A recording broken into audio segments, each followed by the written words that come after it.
안녕하세요. 수학을 가르치는 전영수입니다. 네, 이번 국어 선택 설명회 그 중에서도 과천 요구를 담당하게 되어서 간단하게 설명해 드리려고 합니다. 일단 제 소개를 간단하게 좀 진행을 하도록 하겠습니다. 네, 저는 영재고 그리고 서울대 수학과 물리학과를 복수 전공했고요. 이제 현재 대치메이커 학원과 그리고 과천에서는 보듬교육에서 수학을 담당하고 있습니다. 제가 실제로 좀 오랫동안 과천에서 올해는 아닌 것 같네요. 한 2년 정도 지금 진행을 했는데 2년 동안 내신 파악, 내신 경향 파악은 완벽하게 했다라고 생각을 해주시면 될 것 같고요. 자, 그 중에서 특히 과천여고, 이 과천여고 같은 경우에는 제가 타율이 좋습니다. 학생들 상당히 많은 수의 학생들을 1등급을 만들어 봤고요. 지금 현재도 꽤 많은 학생, 1등급의 학생들이 제 수업을 듣고 있습니다. 그래서 과천여고에 대해 좀 더 잘 안다, 그리고 확실히 알고 있다. 그 다음에 어떠한 내신의 경향성을 가지고 어떠한 생각을 하면서 이 학교에 지원하는 게 좋은가 좀 더 확실하게 설명을 드리도록 하겠습니다. 자, 일단 과천여고 시험 분석인데 여기서 이제 가장 중요한 거는 제가 이제 시험 결과가 좀 중요하겠죠. 그래서 지금까지 어떤 학생들 얼마나 많은 1등을 만들었냐가 좀 중요할 것 같은데 저는 이제 매년 3명 이상의 1등급 학생들을 만들고 있습니다. 이게 사실 비율로 보면 엄청 대단한 거거든요. 왜냐면은 과천여고 같은 경우에 총원이 지금은 이제 1학년 같은 경우에 거의 100명이에요. 사실 이 100명이라는 인원이 진짜 너무나도 작은 인원이거든요. 왜냐면 1등급 비율이 4%, 2등급 비율이 9%. 그러니까 딱 따져놓고 말했을 때 1, 2등급 받기 위해서는 무조건 몇 등 안에 등수가 한 자리여야 한다. 나의 등수가 한 자리여야 1, 2등급을 받을 수 있다. 굉장히 부담스럽죠. 그래서 작년 같은 경우에 맨 처음에 이제 고1들을 맡아서 제가 과천여고에서만 1등급을 2명, 1학년 2명을 만들어냈고요. 그리고 지금 2학년 학생 1명, 1학년 학생 2명 이렇게 지금은 또 1등급을 만들어내고 있습니다. 내신 경향 자체가 어떻게 보면은 조금 단순화되어 있기 때문에 제가 이제 좀 심화적인 분석하는 걸 되게 좋아하는데 저랑 좀 잘 맞는다. 그러니까 단순한 거를 저는 이제 복잡하게 분석을 하니까 당연히 어떻게 될 수밖에 없겠죠? 다방면에서 내신 유형을 파악할 수밖에 없고, 그럼 당연히 한 방향에서 파악한 학생들보다 다방향에서 파악한 학생들이 더 좋은 혹은 더 편안한 마음가짐을 시험에서 가지게 됩니다. 여러 가지 방식으로 진행을 해봤으니까. 그래서 과천여고에서 굉장히 높은 좋은 결과를 자랑합니다.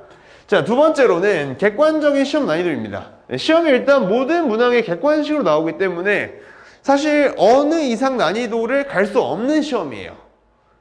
이게 재밌는 게 뭔지 아세요? 수능에서도 이제 객관식 문제가 있고 서술형 문제, 주관식 문제가 있으면은 주관식 문제가 훨씬 쉽고 객관식 문제가 훨씬 어려운 경우에도 객관식의 오답률은 절대로 얼마를 넘어가지 않는다? 객관식의 오답률은 절대로 80% 넘어가지 않습니다. 왜 why? 찍으면은 5개의 선지 중에서 하나는 무조건 맞기 때문에, 그쵸? 20%는 무조건 맞추기 때문에 정답률이 항상 20% 고정이에요. 자, 그렇기 때문에 전 문제가 객관식인 이상 당연한 얘기지만 난이도가 어느 이상, 그러니까 정답률 기준으로 난이도가 어느 이상으로 올라가기가 힘듭니다. 그리고 문제들 같은 경우에도 전반적으로 난이도가 막 어렵다 이런 문제들은 거의 존재하지 않고요. 중에서 중상 난이도의 문제로 구성이 되어 있습니다.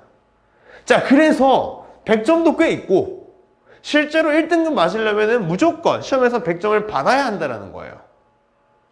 그래서 나는 이 수학을 확실히 잡고 가지 않겠다라고 하지 않는 학생들에게는 사실 과천여고에서 내신 따기가 정말 힘들다라고 말씀드릴 수 있겠습니다. 왜냐면 그냥 애초에 인구가 너무 작고 초학생이 작기 때문에 내신을 잘 받기 위해서는 안에 들어가는 등수의 폭이 너무 좁은데, 근데 그 와중에 난이도가 그렇게 어렵지 않아서, 그리고 공부를 또 열심히 하는 상위권 학생들이 고정적으로 존재하기 때문에 1등급은 반드시 100점, 그리고 하나 틀리면은 거기까지가 딱 2등급의 마지노선이라고 생각해 주시면 될 것 같아요.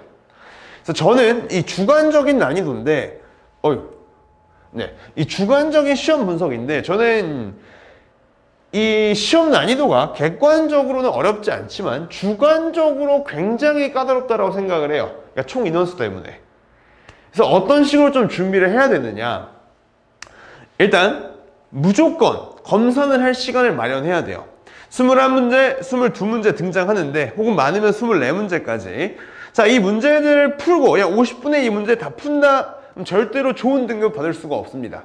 반드시 이 문제들을 좀 더 간결하고 좀 더 쉽게 풀어서 50분 내에 끝내고 10분 이상의 여유 시간을 남겨두어야 우리가 뭘 할 수가 있다?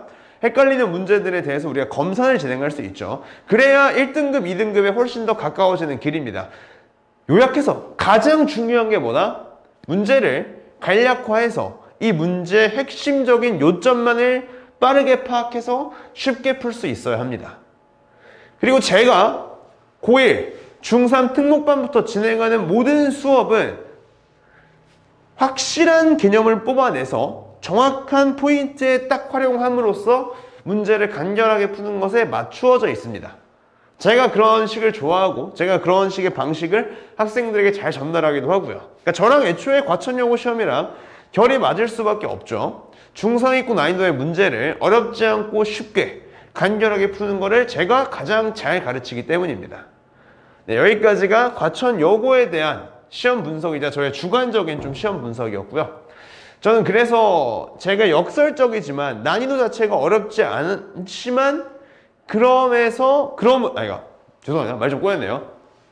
객관적으로 시험 문제들이 각각이 엄청 어렵거나 그러진 않지만 이게 뭉쳐서 적은 인원수와 그리고 고정돼 있는 상위권 요거 두 개의 시너지 효과로 학생들이 부담감을 느끼는 그 정도가 엄청 크다. 이렇게 좀 요약을 할 수 있겠습니다.